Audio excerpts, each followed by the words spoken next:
My name is Rachel Turner. I'm 47 years old, and I run a small wildlife rehabilitation center on 15 acres of land in rural Arizona, just outside of Tucson. I've been doing this work for 22 years, ever since I left my career as a veterinary technician to pursue my passion for helping injured and orphaned wild animals. My property sits at the edge of the Sonoran Desert, where saguaro cacti stand like sentinels, and the landscape shifts between scrubland and rocky hills painted in shades of rust and gold.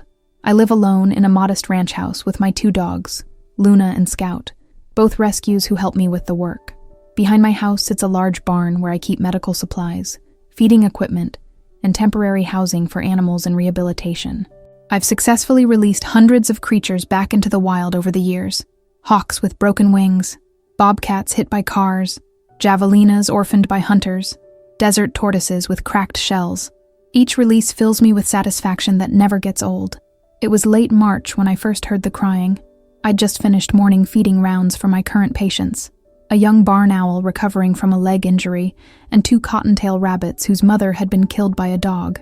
I was carrying empty food containers back to the barn when I heard it, a high-pitched, desperate whimpering sound coming from somewhere behind the structure. At first, I thought it might be an injured cat, or perhaps one of my dogs had gotten stuck somewhere. But as I listened more carefully, I recognized it: a canid pup, probably Coyote or possibly Fox in serious distress. I set down my containers and moved slowly toward the sound, not wanting to startle whatever animal was making it. The crying grew louder as I rounded the barn's corner. There, huddled against the barn's back wall in a small depression beneath an old mesquite tree, was a Coyote Pup. He couldn't have been more than 6 weeks old. The pup was tiny, maybe 5 pounds, with oversized ears and paws that promised he'd grow into a sizable adult someday. His fur was still fluffy with puppy down, a mix of gray, tan, and cream colors typical of desert coyotes. But what struck me immediately was his condition. He was emaciated, his ribs visible beneath his coat, his eyes dull with dehydration and exhaustion. He was covered in dust and what looked like dried blood, though I couldn't immediately see where he was injured. When he saw me, he tried to scramble backward, pressing himself against the barn wall, but he was too weak to run. His crying intensified. Not aggressive, just terrified and pleading. I stopped moving, crouching down to make myself smaller and less threatening. I've learned over decades of wildlife work that tone matters more than words when dealing with frightened animals. The pup continued crying, but his eyes stayed locked on me. I could see him trembling, though whether from fear, cold, or weakness, I couldn't tell. I needed to get closer to assess his condition, but I also didn't want to stress him further or risk being bitten. Even young coyotes have sharp teeth and can carry diseases. I backed away slowly and returned to the barn, grabbing thick leather gloves, a soft towel, a pet carrier, and my emergency medical kit. When I came back, the pup hadn't moved. He watched me approach with those huge, fearful eyes, still whimpering. I moved very slowly, telegraphing every movement, talking continuously in that same soft voice. When I was close enough, I carefully draped the towel over him. He struggled briefly, but didn't have the strength to fight effectively. I scooped him up gently, supporting his body completely, and immediately felt how alarmingly thin he was. This pup had been starving for days, maybe longer. I placed him carefully in the carrier, and once he was contained and couldn't escape or bite, I carried him quickly into my clinic. My clinic is a converted section of the barn with proper ventilation, heating, cooling, exam tables, and all the equipment I need for basic veterinary care. More serious cases get transferred to my partner vet in Tucson, but I can handle most emergencies on site. I placed the carrier on the exam table and opened it carefully. The pup had gone quiet, either accepting his fate or too exhausted to continue protesting. Gently, I lifted him out, keeping the towel around him for warmth and security. Under better lighting, I could assess him properly. He was male, severely underweight, dehydrated based on his sunken eyes and dry gums. The blood I'd seen wasn't his. I found no injuries on his body, but there were small puncture wounds on his scruff and back, healing but recent. They looked like they'd been made by adult canine teeth. My heart sank as I realized what probably happened. His mother or another adult coyote had carried him by the scruff, the way canids transport pups. But something had gone wrong. I examined him thoroughly. Besides malnutrition and dehydration, he seemed remarkably intact. No broken bones, no major wounds, no signs of disease. He'd simply been abandoned or lost and had been surviving alone until he couldn't anymore. Coyote pups this young are completely dependent on their mothers for food, warmth, and protection. This little guy shouldn't have survived even a day on his own, let alone what appeared to be nearly a week based on his condition. I started immediate treatment, subcutaneous fluids for dehydration, a small amount of warm puppy formula, and antibiotics to prevent infection in those puncture wounds. The pup took the milk eagerly once I got the syringe into his mouth, confirming how desperately hungry he was. After he'd eaten about 2 ounces, all his tiny stomach could handle right now, I placed him in a warm, quiet recovery kennel with soft blankets and a heated pad. He curled up immediately and fell into exhausted sleep. I stood watching him for several minutes, my mind working through possibilities. Where was his family? Why had he been abandoned? I returned to the spot where I'd found him, and this time I looked more carefully at the surroundings. The depression where he'd been huddled was actually a small den entrance, partially collapsed. I got on my hands and knees and peered inside with my flashlight. The den went back about 4 feet before it opened into a slightly larger chamber. And there, in that chamber, I found the answer to my questions.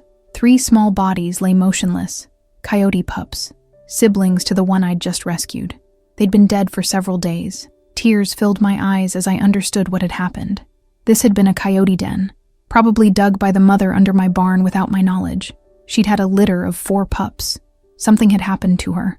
Hit by a car, shot by a rancher, killed by another predator, and she never returned. The pups had been trapped in this den, too young to venture out or find food on their own. 3 had died of starvation. The 4th, my little survivor, had somehow managed to crawl out and had been crying for help when I found him. The grief hit me hard. This was always the worst part of wildlife rehabilitation, seeing the casualties, understanding the suffering, knowing that you couldn't save them all. I carefully pulled the small bodies from the den. They were so tiny, so perfect, their lives ended before they'd barely begun. I buried them under the mesquite tree, marking the spot with stones. It seemed important to honor them somehow, these little lives that would never run across the desert, or howl at the moon, or raise pups of their own. Back in the clinic, the surviving pup slept on, unaware that I now knew his story. He was an orphan, the sole survivor of a tragedy, and now he was my responsibility. I sat beside his kennel, watching his small chest rise and fall with breath, and made a decision. I would save this pup. I would give him the chance his siblings never got. I would be his mother until he was strong enough to return to the wild where he belonged. The first 72 hours were critical. Severely malnourished animals often don't survive even with intervention. Their organs can fail, their bodies too damaged by starvation to recover. I fed the pup small amounts every 2 hours around the clock, never letting him go too long without nutrition. I administered fluids, monitored his temperature, watched for any signs of decline. I slept on a cot in the clinic so I could respond immediately if he needed me. Luna and Scout, my dogs, seemed to understand something important was happening and stayed quietly nearby. Slowly, incredibly, the pup began to improve. His eyes brightened. His energy increased slightly. By the 3rd day, he was strong enough to stand and walk a few steps, though he still tired quickly. By the end of the 1st week, he'd gained almost 2 pounds and was eating solid food mixed with formula. His personality began to emerge, cautious but curious, scared of sudden movements but brave enough to sniff my hand when I stayed still.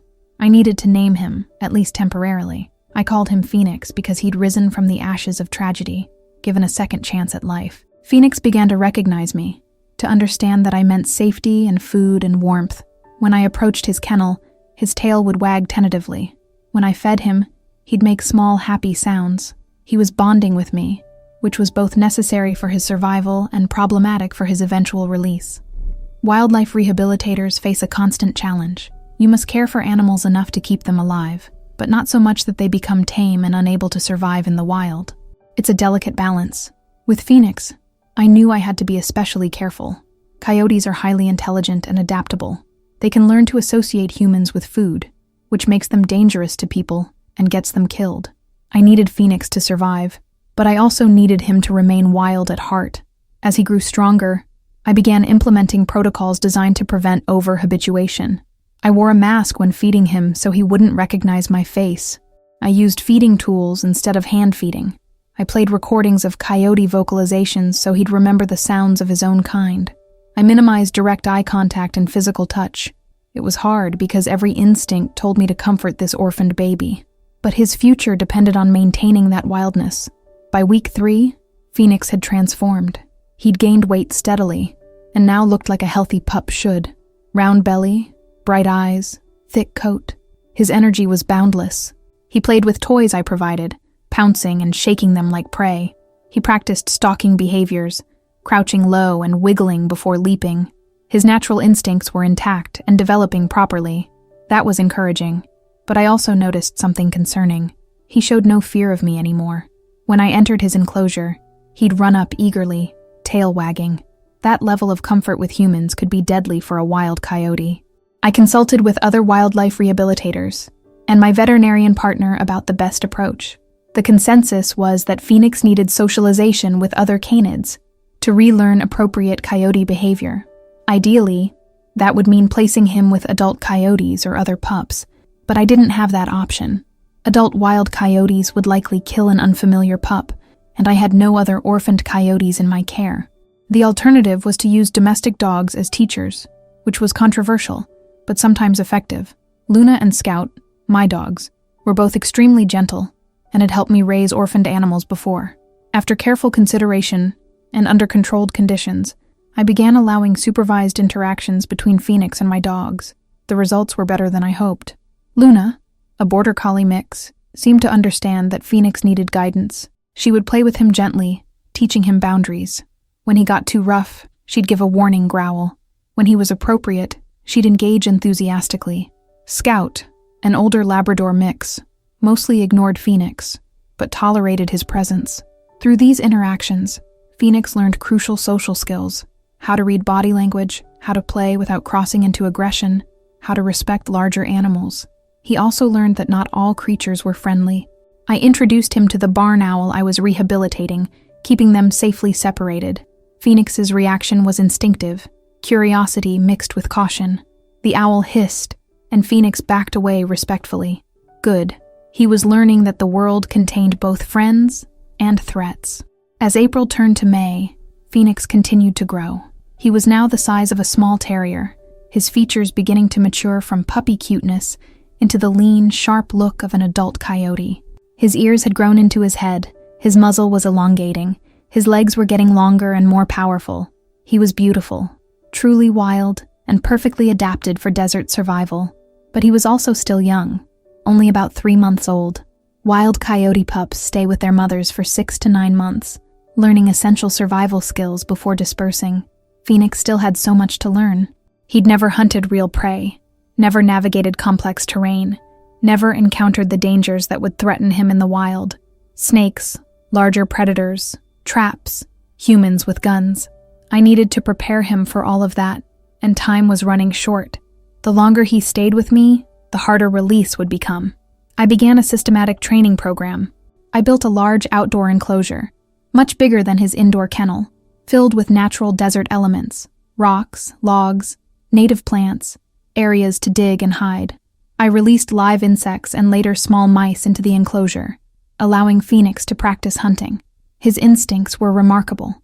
The first time he saw a mouse, he froze, then began a careful stalk, moving with precision that seemed impossible for something so young. He pounced, caught the mouse, and dispatched it efficiently. I felt pride mixed with sadness watching him. He was becoming what he was meant to be: a predator, a survivor, a wild thing. I also exposed him to various sounds and situations.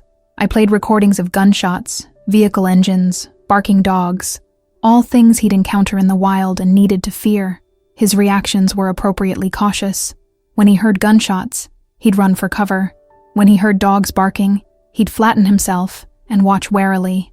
These were good responses that would keep him alive. I also played coyote vocalizations frequently, howls, yips, barks, hoping he'd retain recognition of his own species. By mid-June, Phoenix was 5 months old and weighed about 25 pounds. He was approaching the size and development where release became feasible, but I faced a dilemma. Releasing him where I'd found him, near my property, was risky. He knew this area too well, knew where humans lived, might return seeking food. I needed to soft release him in a location far enough from human habitation that he'd establish new territory, but close enough that I could monitor his adjustment. I contacted the Arizona Game and Fish Department, explaining Phoenix's situation. They were initially concerned. Releasing rehabilitated coyotes can be controversial, especially if they become habituated to humans and cause problems. But after reviewing my documentation and protocols, they approved a release location about 15 miles from my property in a remote canyon, where coyote populations were stable but not dense. The preparation for release was emotional. I'd spent 3 months caring for Phoenix, watching him grow from a dying pup to a healthy young coyote. Despite my professional distance, I'd formed a bond with him. Not the same as with a pet. I'd never trained him to come when called, never given him a collar, never treated him as anything but wild, but I knew him intimately, understood his personality, felt responsible for his survival. Letting him go would be one of the hardest things I'd done. I prepared him gradually for the transition. I reduced feeding frequency, making him work harder for food. I increased the difficulty of hunting in his enclosure by releasing faster, more challenging prey. I stopped all direct interaction, ensuring he saw me only as a provider of food, not a companion. His response to these changes confirmed his readiness. He became more independent, more focused on his enclosure rather than on me, more alert and reactive to wild stimuli. He was remembering, or perhaps discovering for the first time, what it meant to be a coyote. The night before release, I sat outside Phoenix's enclosure in the darkness, watching him. He was curled up on a rock, silhouetted against the moonlight, looking exactly like the wild animal he was meant to be. Tomorrow, I'd transport him to the canyon, open the carrier, and watch him run into his new life. I'd never see him again, never know if he survived or found a mate or raised pups of his own. That uncertainty was the price of doing this work. I thought about his siblings, buried under the mesquite tree. They'd never had a chance, but Phoenix had beaten impossible odds. He'd survived abandonment, starvation, and the vulnerability of being alone in a dangerous world. He'd found help just in time, and now, because of decisions I'd made and work I'd done, he would return to the wild with a real chance of survival. That had to be enough. The next morning arrived too quickly. I loaded Phoenix's carrier into my truck, making the process as calm as possible. He was nervous. The carrier meant change, and wild animals are always cautious of change. I drove slowly to the release site, a beautiful remote canyon with water sources, abundant prey, and established coyote territories where he could potentially integrate. Game and Fish had chosen this location carefully, balancing Phoenix's needs with minimal impact on existing populations. I parked at the trailhead and carried Phoenix's carrier about a mile into the canyon, to a spot near a small creek surrounded by mesquite and palo verde trees. The morning was cool and quiet, the desert just beginning to wake up. I set the carrier down in a small clearing and positioned it facing open terrain that led deeper into the canyon. Then I opened the carrier door and stepped back about 20 feet, sitting down on a rock to watch what would happen. For several minutes, nothing. Phoenix stayed in the carrier, cautious and uncertain. I could see him peering out, assessing this new environment. Then slowly, tentatively, he emerged. He took a few steps, stopped, sniffed the air. His ears swiveled, catching sounds I couldn't hear. He looked back at me once, and in that moment I wondered if he remembered. The dying pup crying behind my barn, the hands that had fed him, the voice that had comforted him. But if he did remember, it didn't stop him. He turned away and began to walk. At first his movements were hesitant, but as he got farther from the carrier and from me, his natural confidence returned. He broke into a trot, then a run. I watched him navigate rocks and brush with the grace of a creature born to this landscape. He paused at the creek to drink, then continued moving deeper into the canyon. Within minutes, he'd disappeared from view, swallowed by the desert that was his true home. I sat there for a long time after he vanished, feeling the weight of goodbye settle over me. This was always the goal: successful release, return to wild, continuation of life that had almost been extinguished. But it hurt, nonetheless. I'd given 3 months of my life to saving Phoenix, and now he was gone. I'd probably never know if he survived his first week, his first month, his first year. I'd never know if he found a mate, or if his genes would continue in future generations. I had to trust that I'd given him the best possible chance, and let the rest go. As I walked back to my truck, I thought about the 3 pups buried under the mesquite tree, and the 4th, who'd just run into his future. Life and death, survival and loss. These were the constants of the natural world. My work existed in the narrow space between those forces, trying to tip the balance slightly toward life when I could. Most of the time I failed. Animals died despite my best efforts. But sometimes, occasionally, I succeeded. Phoenix was a success. That had to be enough. Over the following weeks, I checked trail cameras that game and fish had positioned in the canyon.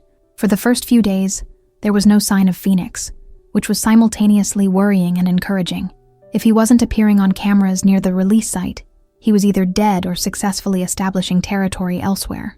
But 10 days after release, a camera caught an image that made my heart soar. A young coyote, the right size and coloring, drinking from the creek at dawn. I couldn't be absolutely certain it was Phoenix, but the timing and location suggested it was. More images appeared over subsequent weeks. The young coyote became a regular visitor to that particular area. He was hunting successfully. One camera caught him with a rabbit. He was avoiding humans. When hikers approached on the trail, he vanished long before they could see him. He appeared healthy and confident. Whether or not this was Phoenix, it was clear that a young coyote was thriving in the canyon, which was exactly what I'd hoped for. 3 months after release, in September, the trail cameras caught something extraordinary. The young coyote appeared with another coyote, an adult female. They weren't fighting. They were engaging in playful, affiliative behaviors. The young male had apparently been accepted into the local pack or had bonded with a dispersing female. Either way, he wasn't alone anymore. Coyotes are social animals, and successful integration into a pack or pair bond dramatically improves survival rates. Seeing this filled me with joy and relief. I continued monitoring the cameras through fall and winter. The young male appeared regularly, always looking healthy, sometimes alone, sometimes with the female. By December, he was fully grown, indistinguishable from any other wild coyote. If this was Phoenix, and I chose to believe it was, he'd made it. He'd survived the transition from rehabilitation to wild, avoided the countless dangers that kill most young coyotes, and found companionship. He was living the life his siblings never got, the life his mother had died trying to give him. That first successful release gave me renewed energy for the work. Wildlife rehabilitation is emotionally exhausting. You invest everything into saving animals, knowing most won't survive. You deal with constant heartbreak, limited resources, and criticism from people who don't understand why you'd spend thousands of dollars and countless hours to save a single wild animal. But Phoenix reminded me why it mattered. Every life has value. Every creature deserves a chance. And sometimes, against all odds, you succeed in giving that chance. Today, almost a year after finding a dying coyote pup behind my barn, I still think about Phoenix regularly. I like to imagine him running through the canyon, hunting under the stars, maybe raising pups of his own someday. I think about how close he came to dying, how many things could have gone wrong, how unlikely his survival was.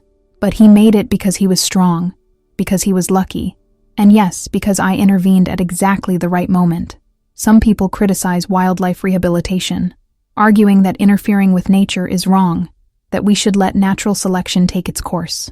I understand that perspective, but I also believe that humans have so profoundly altered natural systems, through habitat destruction, pollution, hunting, roads, development, that we have a responsibility to help when we can. Phoenix's mother probably died because of human activity. His siblings died because of human impacts on the ecosystem. Helping Phoenix survive was a small attempt to balance the scales. The work continues.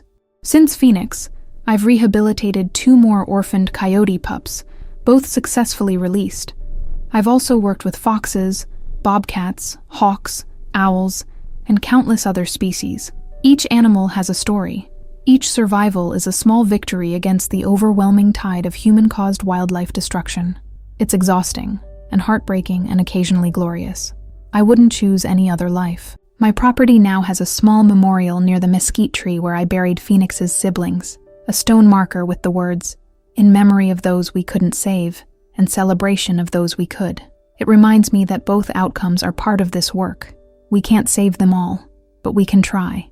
And every time we succeed, every time a rehabilitated animal runs back into the wild, we affirm something important, that compassion matters, that life has value, that hope is worth the effort.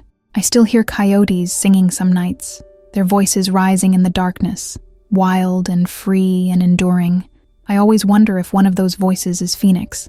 Probably not. The canyon where I released him is too far away for me to hear, but in my heart, I believe he's out there somewhere, living the life he was always meant to live. And that belief, that hope, gives meaning to all the hard work, all the sleepless nights, all the heartbreak and occasional triumph of trying to save wild things in a world that often doesn't value them enough.